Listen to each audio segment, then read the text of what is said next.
There are cities that exist on maps, and then there is Istanbul, a city that exists in your chest, somewhere between a held breath and a heartbeat you can't quite explain. Close your eyes for just a moment before we begin. Picture two continents, separated by a ribbon of water that has witnessed the rise and fall of empires, the prayers of 1,000 years.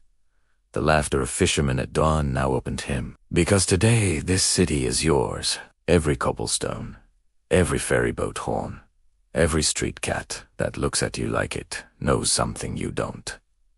You are not a tourist today.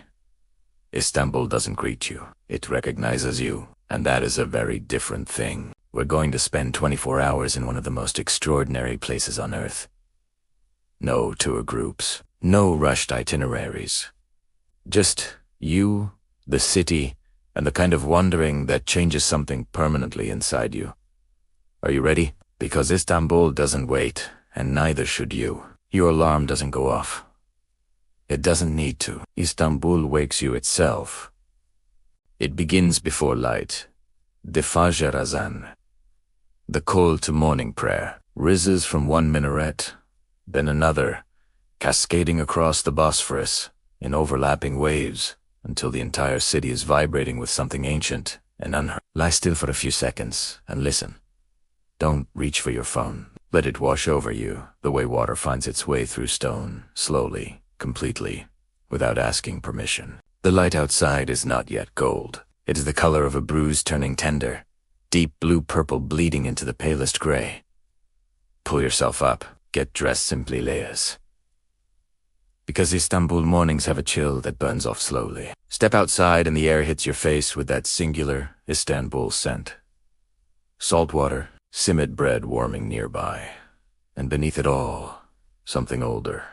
Something that doesn't have a name, but that you'll spend years trying to describe to people back home. Walk toward the water. Always, in Istanbul, walk toward the water first. Make your way to the Galata Bridge as the fishermen line the rails, their lines dropping into the Golden Horn with practiced patience. These men have been here since before you woke up. Stop beside one of them. Don't speak. Just watch the line disappear into the dark water and understand something about Istanbul's relationship with time, which is to say, Istanbul does not rush. It has outlasted empires. It can certainly outlast your morning schedule. Find the simit cart. Buy it smell warm, yeasty, sesame toasted. Hand over a few lira. Tear the bread open. Nieber bite Italiano. The inside will be soft in a way that feels almost apologetic, as if it's sorry for being this good. This is your breakfast. This is how Istanbul has fed its people for centuries.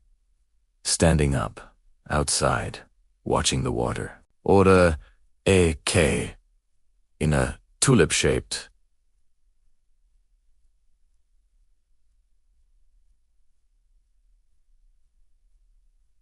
glass. Hold it by the rim, the way the Turks do. Take the first sip before you add sugar. Taste the slight bitterness, the brightness. This is the taste of Istanbul mornings. This is the taste of being exactly where you're supposed to be. By the time you reach Sultanahmet, the city has fully awakened, and it has done so without any self-consciousness about being watched. Trams rattle past. A man argues cheerfully on his phone while carrying a tray of tea glasses balanced with impossible nonchalance. Turn off the main street. Any side street will do in Sultanahmet. They all lead somewhere extraordinary. The stones beneath your feet are uneven and worn smooth by centuries of footsteps. Press your palm flat against an old wall. Feel the warmth the stone has stored from yesterday's sun. This wall may have stood for 300 years. It does not care that you're visiting. It is simply warm. This is Istanbul's generosity. It shares its age with you without ceremony. Make your way to Sultanahmet Meydanı and stand at its center. The Blue Mosque rises to your left, its 6 minarets, piercing the sky with the confidence of 400 years. The Hagia, Sophia, stands before you, and here, you must stop completely. There is no adequate way to prepare someone for the Hagia Sophia. It was completed in 537 AD, and held the record as the largest enclosed space in the world for nearly 1,000 years. It has been a cathedral, a mosque, a museum, and a mosque again. It has watched empires collapse around it. Go inside. And when that dome, that impossible, weightless dome appears above you, exhale slowly. Let yourself feel small. It is appropriate to feel small here. It is, in fact, the only honest response. This is the moment, in this impossible space, that has moved people to tears for 15 centuries. Where I want to speak to you directly. If Istanbul is doing to you what it does to me, every single time, hit that subscribe button and give this video a like, so that together we can keep finding these places. Keep going deeper. Keep arriving somewhere we've always been meant to be. By midday, you are hungry in a way that is more than physical. Istanbul has been feeding your eyes and ears for hours. Now your body demands its due. Find a locanda, a simple lunch spot where the daily menu is on a chalkboard and the food has been cooking since early morning. Point at what the person next to you is having. What arrives will likely be kuru, fasuli white beans. Slow cooked, with tomato and lamb, until the broth has thickened into something miraculous, served with rice and bread that you will use to clean the bowl, because it would be a crime not to. Close your eyes on the first bite. This food carries time in it, the early morning when someone set this pot on the flame. The grandmother's recipe passed down into notebooks, margins. You are not eating a meal. You are eating a story. The afternoon asks something different. It asks you to slow down. Find the Bosphorus shore and simply sit. Let the ferries pass. Watch the enormous tankers glide silently between the continents. There is a story they tell in Istanbul about the Leander's tower. Kulesi, rising from a small island in the middle of the Bosphorus. A Byzantine emperor was told his daughter would be killed by a snake, so he placed her in this tower, surrounded by water, to keep her safe. But a snake hid in a basket of fruit sent as a gift, and the prophecy came true, despite every precaution. Look at that tower from the shore and think about the things you've tried to protect by keeping them surrounded by water. The dreams you've isolated to keep them safe. Is isolation the same as safety? Or is it just another kind of loss? Sit with that for a while. The water can hold the question. At some point in the late afternoon, something extraordinary happens to Istanbul.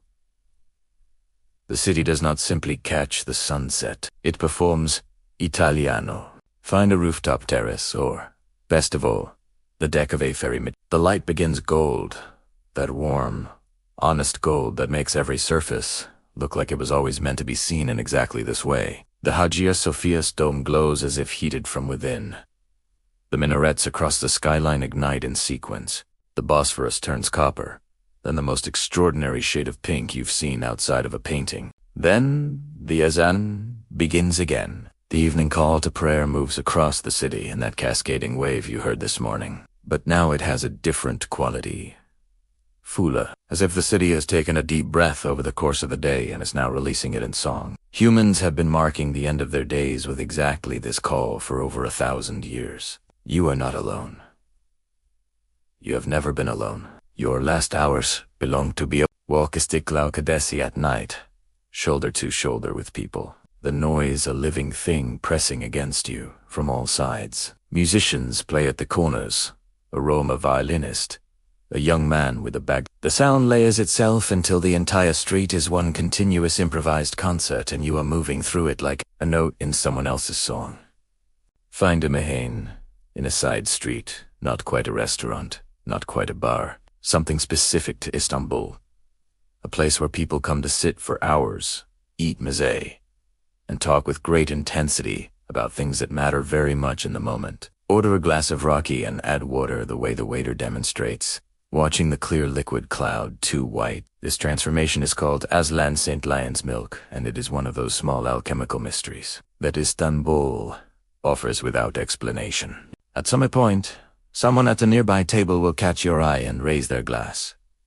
Karif, they will say, Tuona, and you will say it back.